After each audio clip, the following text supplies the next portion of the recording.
Wilhuff Tarkin was one of Emperor Palpatine's closest confidants, being appointed as the first Grand Moff within the Galactic Empire. Tarkin was noted for his cruelty and ruthlessness, willing to eliminate millions without hesitation, as well as being the architect of the Empire's fear-based military strategy, all in the name of creating and maintaining peace and order in the galaxy. However, Tarkin wasn't born so ruthless and cruel, but rather he was forged as such by his harsh childhood that his family forced him to undergo to ensure that their family remained in power and that the planet they ruled continued to prosper. About 40 years before the Clone Wars, Tarkin was born into a wealthy family on the outer rim planet Eriadu. When he was around the age of 8 or 9, Tarkin's parents during dinner frequently told him of how their family's ancestors amassed power and control on Eriadu, not only from the other locals who had colonized the planet long ago, but also from the planet itself, which was native to some of the most vicious and dangerous creatures in the galaxy. They told the young child how in order to survive, one must do whatever it takes. Kill or be killed was their message to him. One night, his father ordered one of their servants to take Tarkin's dinner plate away, to show him how easy it was for him to lose something he had grown so accustomed to, and that his comfortable way of life could easily be taken away from him at any moment. One night, his father asked Tarkin what he would do if his parents threw him out of their secured, massive compound and into the dangerous streets of Eriadu's capital. Tarkin unconvincingly replied by saying he would kill if he had to. His father laughed at the answer, and then told Tarkin how soon he would be sent to Canon Plateau to do just that. For it was a family tradition to send one of their own at a young age to the Canon Plateau, which was an area of Eriadu that still remained wild and full of its dangerous native creatures.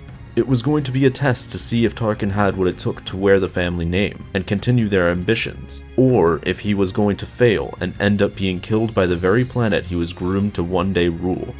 When Tarkin turned 11, it was time for him to go to the Canon Plateau. He was taken by his grand uncle named Jova, along with a few other relatives and hunters.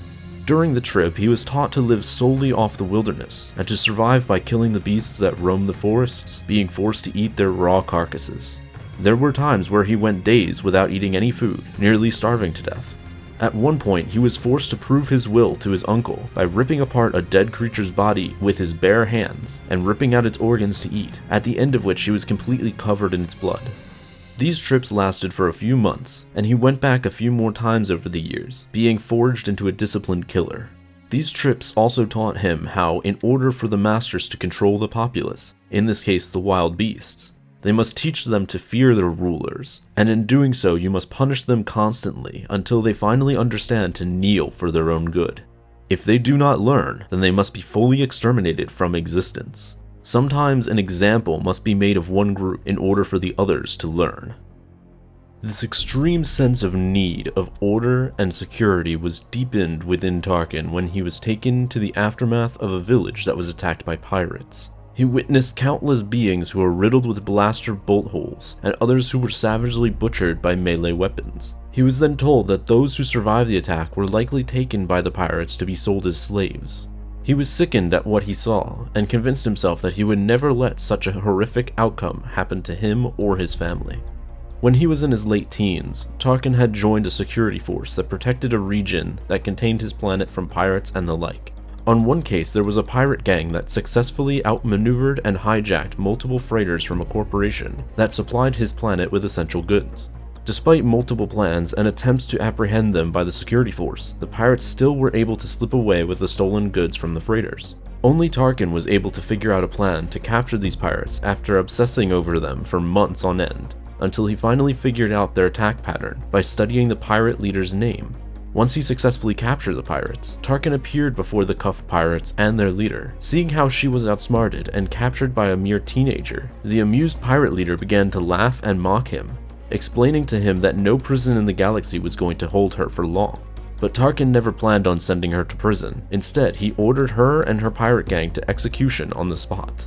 They were all forced into a modified escape pod that was configured to be slowly launched toward a star. As the pod made its way toward the star, Tarkin had the whole thing recorded live for the regional holonet as not only a way to instill fear into other pirate gangs, but also to take out foolish criminal gangs that tried to save the pirates in the pod, as once they came out of hyperspace they were laid to waste by Tarkin's forces. Needless to say that within a few years, Tarkin gained a reputation for himself within his region of the galaxy. A reputation that caught the attention of a senator of Naboo, who went by the name of Palpatine. Thanks for watching this episode of The Lore Master.